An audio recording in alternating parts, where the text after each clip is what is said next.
achando todo sério. E quando chegamos no UPA, a equipe médica que estava lá, o doutor Antônio e o doutor Guilherme, o sangue era muito, eles não conseguiam estancar. E eles vieram até ali à frente e falaram: olha, infelizmente o caso é muito grave, a gente não consegue estancar o sangue. Irmãos, e eu lá naquela época estava em uniforme, ali no início do UPA, eu fui até uma grade e eu gritava, irmãos, para Deus. Eu não falava não, eu gritava. Eu falava: Senhor, entra lá dentro e estanca essa hemorragia, meu Pai.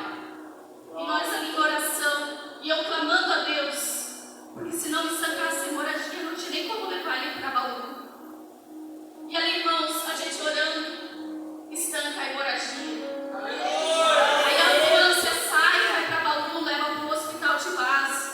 Nesse período que ele saiu para Bauru, ele teve outra parada.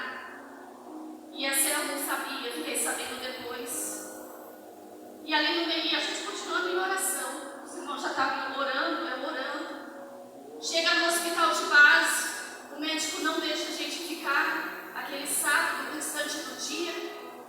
Fala que tem que vir para casa e voltar no outro dia, que era do domingo. Irmãos, para o médico, a situação era tão grave que nas primeiras 24 horas eles não fazem a cirurgia. Porque geralmente, por causa da questão hemorrágica, não passa das 24 horas, não consegue sobreviver. E ali, irmãos, passa as 24 horas e nós em oração. Chega no domingo, de manhã, eu chego no hospital, o médico me chama e fala: olha, infelizmente a gente vai ter que fazer uma craniotomia.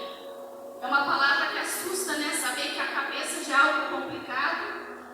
E eu tinha esperança, irmãos, que não precisaria abrir a cabeça dele, que era algo ali que